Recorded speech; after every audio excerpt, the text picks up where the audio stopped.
وقف! حرام عليك يا اخي، كسرت لنا الحاجه. انا مش قلت لك كذا مره واد انت ما تفرش على الطريق دي تاني. ما تفتريش علينا يا ولدي. هو احنا عشان ما دفعناش الايجار بقينا 3 شهور تعدينا على الحاجه تكسرها؟ الحاجه بفلوس يا ولدي، بفلوس والله.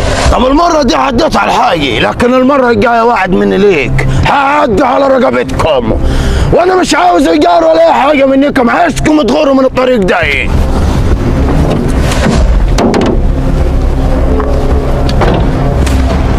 كم تمنها الساعة اللي اتكسرت دي؟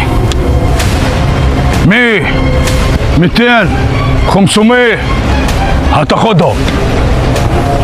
مالك بيهم يا احمد؟ الناس دي مضايقاني في الروحه والجاي، كانوا متأجرين مني وانا خلاص كرهتهم. سيب الحاجة مطرحها وما تلمهاش. متأجرين منك. طيب انا ليه عندك كام؟ 10,000 جنيه. الناس دي تدفع لها اجارها من الفلوس اللي عندك، وما تفكرش تمشي حد منهم، وزائد الفلوس حق الحاجه اللي اتكسرت بتاعت الراجل. بعد عن طريقي يا ولد عمي، ولك فلوس وانت هتاخدها، ما تدخلش نفسك في حاجه مالكش علاقه بيها. اخد فلوسي دلوك ومش هدخل نفسي.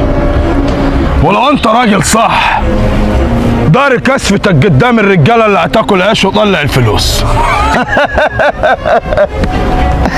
كان على الفلوس يا ولد عمي كتير قوي، انا اللي مش عايز اديها لك عشان كيفي لسه ما امرنيش.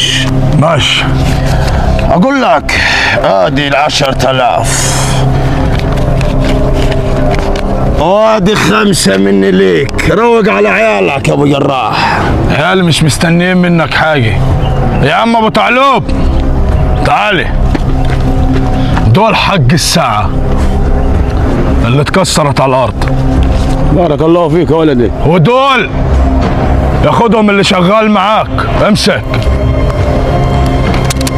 طب اسمع يا ولد عمي وصلي على النبي عليه الصلاة والسلام. في حد بيبيع شاي قريب تبعت له على حاجة يشربها. الفلوس دي تمن الساعة، والفلوس التانية حق الإيجار.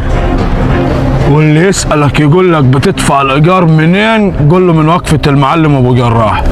وفكرني اجيب لك باترينتين غير الترابيزات اللي انت فارش بيها دي، لان زي ما واد عمي ليه في الارض انا برضك ليا في الارض. ما الارض مقسومه نصين، 10 فدان، هو ليه 5 وانا ليا 5. خلصت يا ولد عمي على كده، ولا بيني وبينك انت هتركب الغريب على كتافك؟ هتقول له ايه؟ المعلم ابو جراح اللي بيدفع لنا الايجار، عشان ما حدش يعرف يبص لك، حتى لو كان واد عمي ولا عمي نفسه. اخلص واحترم